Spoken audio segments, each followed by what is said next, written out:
स्थापित हुई 1956 में, आज तक पीछे चली गई पार्टी। उसका कारण ये रहा कि अगर इसी पार्टी के वो लोग जुड़ते शेड्यूल कास्ट से, हमें जिस दिन संविधान बन गया था उसी दिन हमें उस फल को मानते हुए कि भाई बाबा साहब ने जो हमारे लिए किया था वो हमें संविधान के रूप में मिल गया।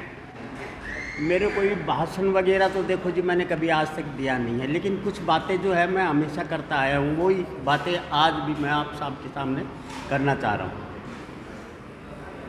आप लोग इतने समझदार हैं और उस समझदारी को अगर मैं ना अपने दिल में रख कर के बात करूँ तो ये मेरी थोड़ी सी भूल होगी। तो मैं ये समझता हूँ कि आप सब थोड़े को गागर में सागर समझ लेंगे। हमारे पूर्व वक्ताओं ने आपको बहुत कुछ बता दिया,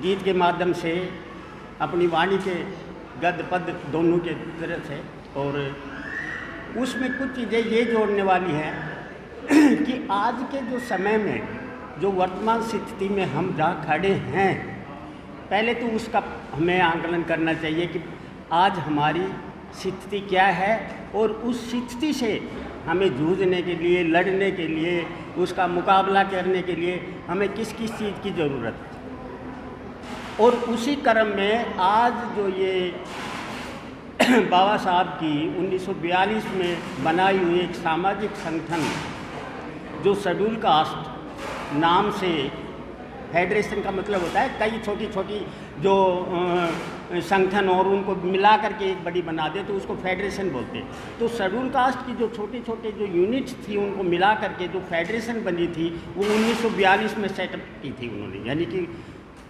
स्थापना की थी। और बाद में जब देश आज़ाद हो गया तो उसी फेडरेशन को 1956 में, जैसे आज के दिन बाबा साहब ने, मतलब एक कहानी का रूप है, उसको देखो बेटा सुनो, तो 30 सितंबर 1956 में उसी फेडरेशन का राजनीतिक पार्टी में कन्वर्ट कर दिया, उसमें बदल दिया और उसका नाम दे दिया जो आज ये देख रहे बाबा साहब की रिपब्लिक पार्टी ऑफ इंडिया।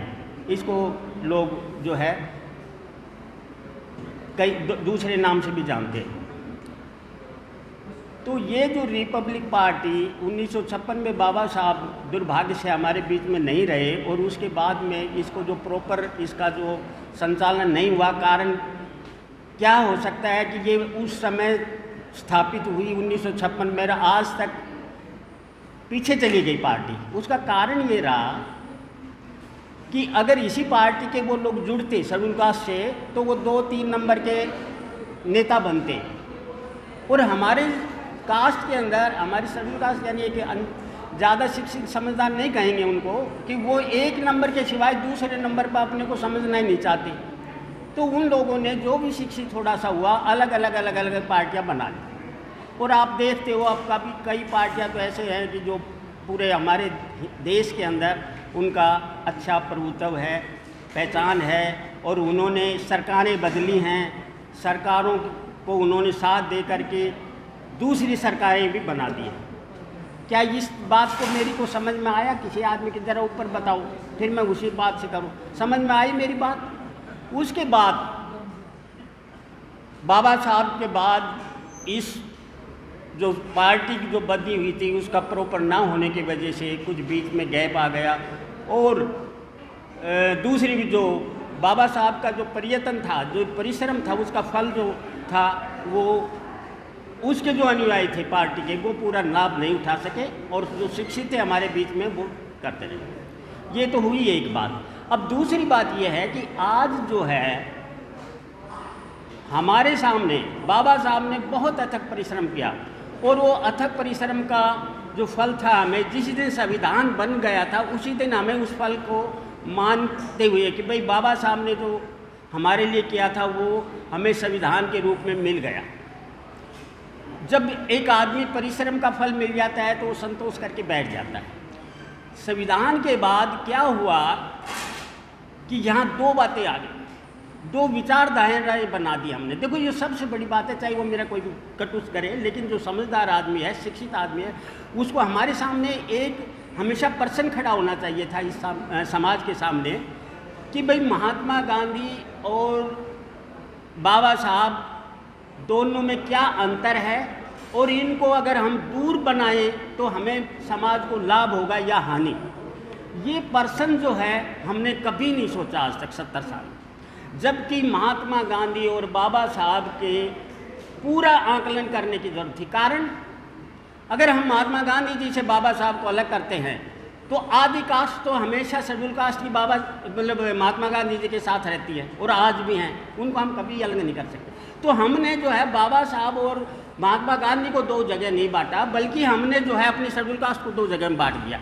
ये बात किसी को आज तक समझ में नहीं आई, जबकि इस बात के ऊपर विचार बहुत ज़्यादा ध्यान देने की जरूरत है। उसके बाद बाबा साहब ने हमें ये भी संतुष्ट कर दिया कि जाओ बेटे, जो आज ये संविधान में लिख दिया है, इसके अगर आपने इसका अनुसरण किया, अगर आप इसके ऊपर चले तो आप लोग आज से ही सत्ता में आ सकते हो।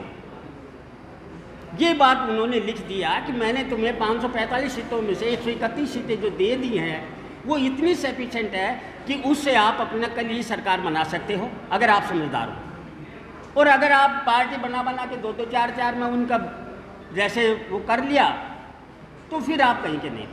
लेकिन 131 सीटें मैंने ये आपको रिजर्व दे दी है, इनको आप संभाल के रखो। और वो उन्होंने एक इशारे में कह दिया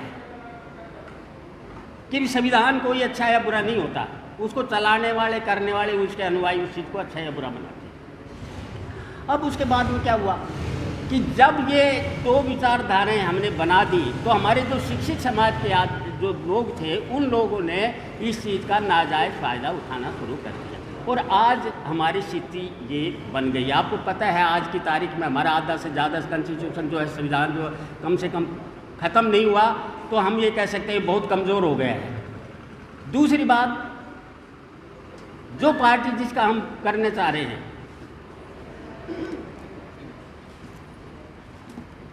जो करना चाह रहे हैं वो बहुत ताकतवर है, बहुत बड़ी है, तो उसके लिए हमें संक्षिप्त में क्या करना चाहिए, सॉरी मैं 5 मिनट और बस।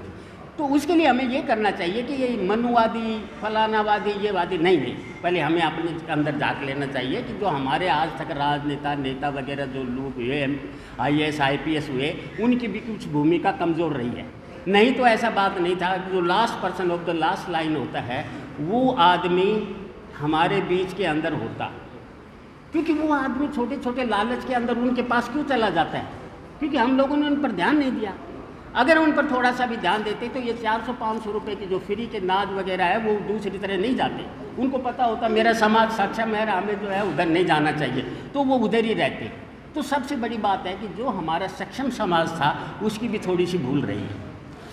अब संक्षिप्त में मेरा ये कहना है कि जो अब पार्टी है, जो बाबा साहब ने जिस चीज़ की नींव रखी थी, और जो शेड्यूल कास्ट की कितनी ही पार्टियां हैं, हमें ये ध्यान रखना है कि भाई जो वो पार्टियां हैं वो किस कारण से, उनकी जड़ में क्या है और अंत में क्या है, और इधर भी इसको भी देखो, इसके जड़ में क्या है और अंत में क्या है। इसका मतलब ये होता है कि भाई कई तरह की चीज़ें बीच में आ जाती है, कोई लोभ, लालच, स्वार्थ वगैरह से आदमी पार्टी के साथ बंधा रहता है। कई बार क्या होता है कि आदमी मजबूरी में होता है। तो ये जो पार्टी आज प्रोफेसर साहब ने जो आज ये 30 तारीख को जो स्थापना दिवस मना रहे हैं, जिस पार्टी को हमें शुरू से ही उसको पालना पोसना था, जो भी हमारे चुनाव लड़ करके प्रतिनिधि बनने वाले थे उनको पालना पोसना तो इस पार्टी को था, लेकिन क्योंकि वो दूसरे तीसरे नंबर के थे उन्होंने अलग अलग पार्टियाँ खड़ी कर दी। चलो वो उन्होंने कुछ भी किया, कम से कम समाज का काम किया, हम उनको बुरा नहीं कह सकते। लेकिन आज ये समय है कि उन सब पार्टियों को मिल करके चाहे एक फेडरेशन बनाएं, चाहे कुछ भी करें, और आप लोगों को भी जो भी आदमी आए, तुम भाई अलग अलग गीत क्यों गाते हो, आप अलग अलग भाषाएं क्यों बोलते हो, क्यों नहीं आप सब एक साथ होकर के, और हमारा जो वोट है 25-30 करोड़ का, उसको एक जगह क्यों नहीं डलवाने की कोशिश करते। तो आज हमें केवल इतनी ज़रूरत है कि जो हमारी जो छोटी छोटी पार्टियां जो बन गई हैं शेड्यूल कास्ट के मतलब नाम पर, और वो हमेशा हमारे वोट का बंटवारा करती हैं, और वोट का बंटवारा का मतलब हमारी ताकत को कमज़ोर करती है। 30 करोड़ की आबादी को 2-2, 3-3 MP और MLA में जो है हमारा को ला के खड़ा कर दिया। तो इन बातों को उनसे पर्सन पूछना है कि क्या आप हमारे वोट का जो है कमज़ोर कर रहे हो या इस वोट का पूरा फ़ायदा उठा रहे हो। तो मेरा इतना ही कहना था कि आज के टाइम के अंदर बजाय, क्योंकि हमारे जो है ये लास्ट स्टेज के ऊपर आईसीयू में जा चुके हैं हम, हमारा संविधान भी आईसीयू में जा चुका है, हमारे समाज भी, क्योंकि ऐसी ऐसी रोज़ाना की प्रताड़ना देख रहे हैं, तो और क्या समझे। हम मनुवादी को कभी देव दोष रहे, कभी किसी को दोष, नहीं, किसी को दोष मत दो, हमें अपना जो है संगठन बनाना है। बस लास्ट में यही है कि बाबा साहब की सच्चाई यही थी कि मेरा जो कारवा था उसको न आगे बढ़ा सको तो उसको पीछे नहीं जाना चाहिए, कम से कम यहीं रखना चाहिए। जय भारत। बहुत बहुत साधुवाद।